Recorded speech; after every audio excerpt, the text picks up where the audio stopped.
ક્યારેય કોઈને પરમાત્મા છોડતો નથી. બધાનું ભગવાન ભરણ પોષણ ભગવાન બધાનું કરે છે. એટલા માટે આપણું જીવન છે ને, એ જીવનની અંદર આપણો આ સંસાર રૂપી સર્પ છે એ જીવનને ડંખી જાય. અને એ જીવનના સંસાર રૂપી સર્પ એ જીવનને ડંખે પછી શું થાય કે જીવનને, તમે બધાએ જોયું હશે કે સર્પ અને નોળિયા વચ્ચે યુદ્ધ થાય ને, પછી સર્પ છે એ નોળિયાને ડંખ મારે.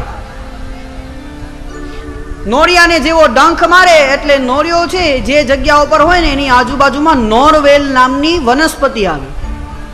એ નોળિયો એ નોરવેલને સૂંઘે એટલે એનું જે ઝેર સર્પનું છે એ ઉતરી જાય. વળી પાછો સર્પ અને નોળિયા વચ્ચે યુદ્ધ થાય, વળી ડંખ મારે, વળી એ નોરવેલને સૂંઘે, વળી એની જે ઝેર છે સર્પોનું એ ઉતરી જાય.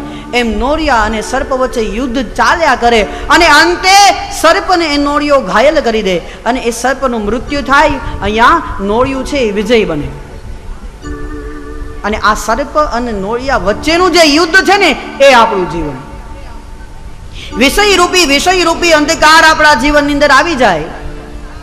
વિષયજન્ય, ઈચ્છાઓજન્ય જે વિષ છે, જે ઝેર છે એ આપને ચડે.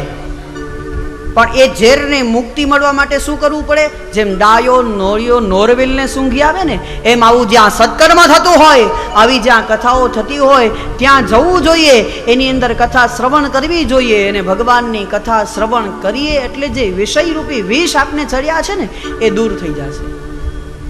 તમે એક સામાન્ય વસ્તુનો વિચાર કરો કે આપણે અહીંયા બધા બેઠા છીએ કથા સાંભળવા માટે, તો બધા એક સાથે બેઠા છીએ ને. કોઈના માટે કોઈ નાનું મોટું ખરું? કોઈને એવો મતભેદ છે ખરા? નહીં. બધા કેવા એક સાથે બધા બાજુમાં બેસીને કથા સાંભળીએ છીએ.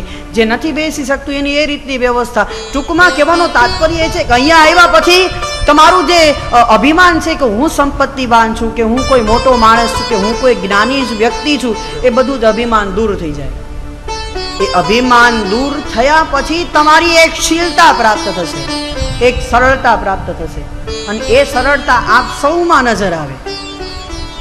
કોઈ નાનું નહીં, કોઈ મોટું નહીં. વિષયજન્ય જે વિષ છે અહીંયા આવ્યા પછી ઉતરી જાય અને વિષ ઉતરે એટલે એક સરળતા, એક નિરવતા.